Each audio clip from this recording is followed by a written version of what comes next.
A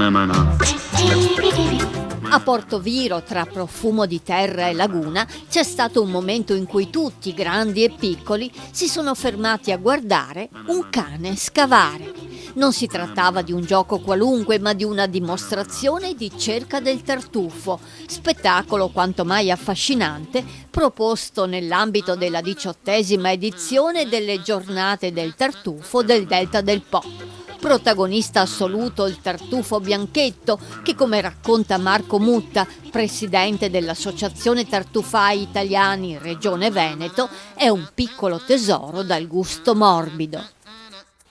Siamo qui a Portoviro per celebrare quello che è un grande prodotto, un'eccellenza del territorio, che è il tartufo bianchetto, un tartufo dalla essenza agliacea, da un gusto morbido e particolarmente adatto sia ai piatti regionali che provinciali, al pesce, alla carne, è un tartufo dalle caratteristiche meravigliose.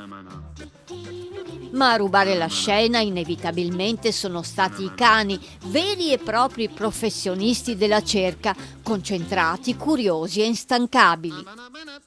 Associazione ATI in questo contesto vuole promuovere non solo il tartufo, non solo l'amicizia che c'è tra l'uomo e il cane, ma anche i valori di questo territorio che vanno protetti e tutelati, come tutti i valori del territorio veneto.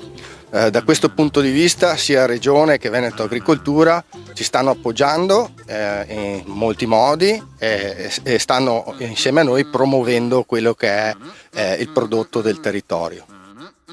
Per diventare tartufaio serve un patentino regionale, ma senza i cani non si troverebbero tartufi. Il cane, come spiega il presidente Marco Mutta, è davvero prioritario, non un semplice aiutante.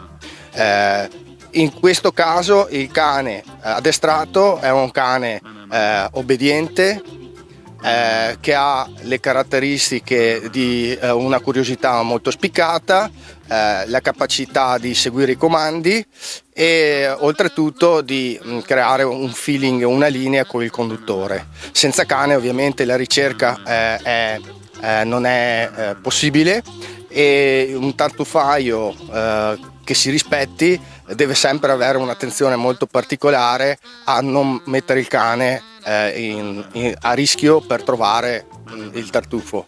Il cane è prioritario, il cane è l'amico, è il compagno di avventura, colui che ci accompagna in tutti i nostri percorsi e nella ricerca di questo prodotto incredibile e prezioso. Tra una cerca e l'altra il messaggio è arrivato forte e chiaro. Il tartufo non è soltanto un ingrediente pregiato, ma un simbolo di tradizione e rispetto per la natura.